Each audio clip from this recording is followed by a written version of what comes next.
Shaw family made an appearance at the LA City Council, a very dramatic appearance, trying to get the point across to the city council members that the Special Order 40 is an impediment to immediately deporting these criminal alien gang members,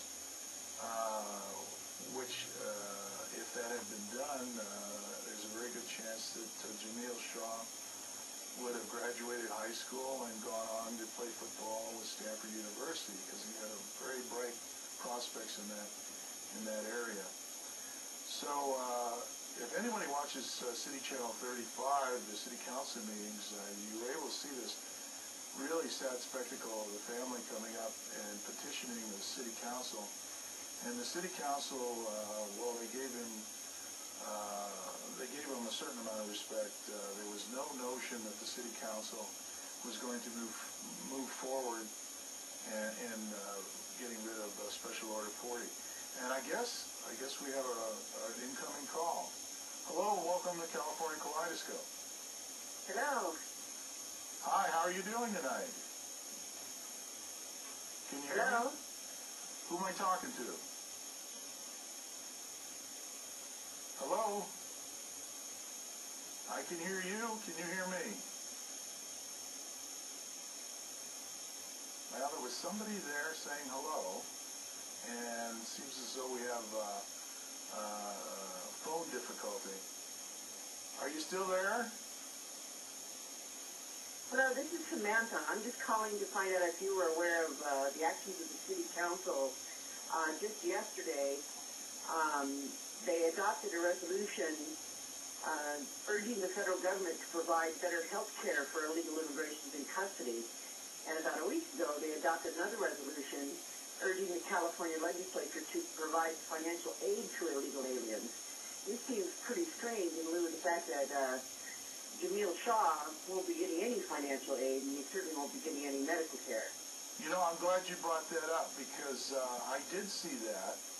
And under the circumstances of the Jamiel family with their murdered son, I thought it was the sort of the height of disrespect for the city council to move so fast on getting those free benefits for illegal aliens and caring so much about them, and here the Jamiel Shaw family and this wonderful young man, who we don't know, he could have turned out to be running for president of the United States, but unfortunately he's been murdered. And they don't seem to be moving forward on anything having to do with Special Order 40. There's just sort of a token situation where the city council seems to be just giving lip service. Now, there's been a lot of people on the side of changing this situation, and one councilman by the name of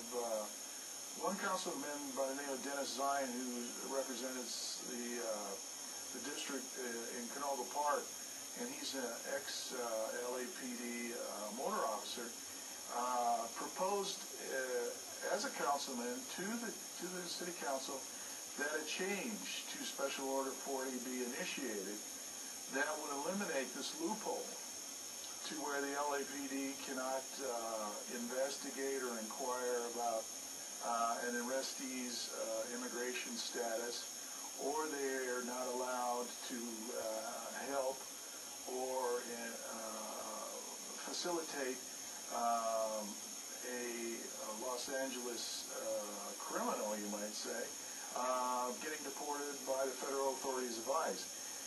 So we applaud Councilman Zine for making that step, and I think it's kind of a no-nonsense situation, and he stepped forward and put this proposal, but it has not gone anywhere. Many people have taken sides on this. Matter of fact, Daryl Gates, the ex-police chief who instituted this, has come out with an opinion that while Special Order 40 was necessary during his tenure from 1969 to 1992, he believes the Special Order 40 should be scrapped. It's no longer useful, and with the huge amounts of illegal alien gang members that are doing so much crime in our communities of all sorts, and let alone murder, as we heard from about the situation with the Jamiels Shaw family, he thinks it should be removed. Another good piece of information is the Los Angeles Police Protective League, which is the LAPD police union, has come out by their president, Tim Sands, and said that he applauds and reinforces Councilman Zine's idea, and he thinks that Special Order 40 should be changed seriously so it does not impede, I should say, the protection of our community members by LAPD dealing with the increasing gang member problem. We see many people on the city council wanting to throw money at the gang problem with anti-gang programs in the schools and such items as that. But the sad fact is that for 30 years, those anti-gang programs have been going on with not very much effect. And matter of fact, I think Laura Chick did an audit of some of the money spent in those gang problems and found that these anti-gang problems were rife with a lot of unfortunate fraud and questionable spending of the tax dollar of the Los Angeles citizens. Now, the person, current Chief Bratton, he's told everybody that he'll make no changes to the order. So he pretty much has told everybody his stand. Mayor Villaraigosa has ran away from this situation and talked about everything else and not dealt with this. The city council, like I said, has let it fall flat, although they seem to be very active in trying to provide more special free services for illegal aliens in our town. And